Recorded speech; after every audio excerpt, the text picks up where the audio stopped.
Hello mga Jai, samahan nyo nga ako for today's video. Pagkababa ko nga mga Jai, ay nadatnan ko nga itong aking pinana busy sa paggawa ng olive. Dito nga pala sa The Netherlands mga Jai, kapag sumasapit ang season ng holidays mga Jai, tulad ng Christmas and New Year mga Jai, isa talaga ito sa may pagmamalaki namin dito sa The Netherlands.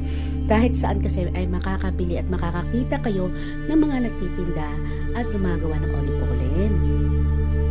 So, dito mga Jai, tinulungan na nga ng aking anak, ito si Oma, ang aking biyanan.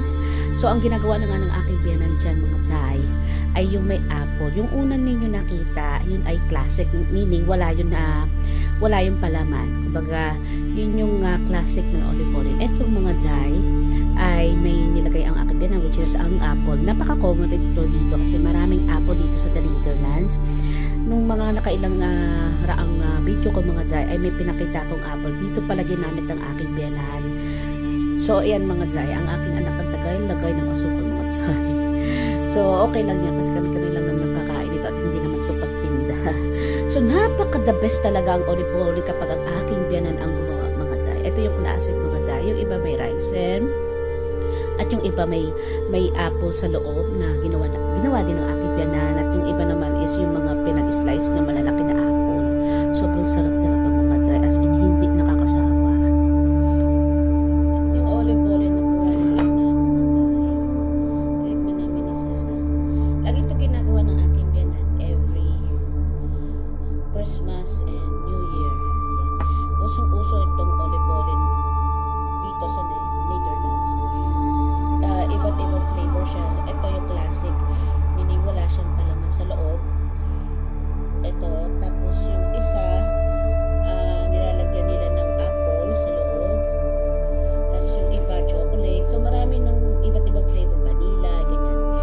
Wala lang ube. Malamang kapag Filipino, gagawa rin ito may ube flavor. Pandan flavor. So, bagong gawa.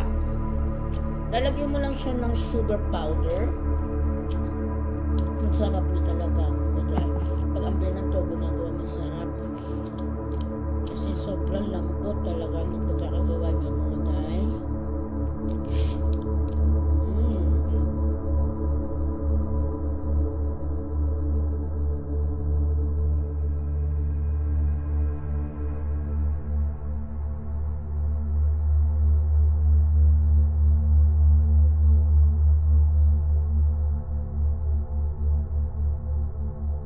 At pagkagabi nga mga Jai, dahil parating na aking brother-in-law, so nagsaing na ako sa mga oras na yan.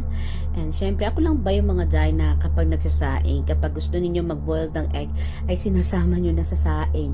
So ganito ang ginagawa ko mga Jai do, para na rin hindi wasting time baga, kumbaga makatipid tayo sa oras, no, sa gas syempre.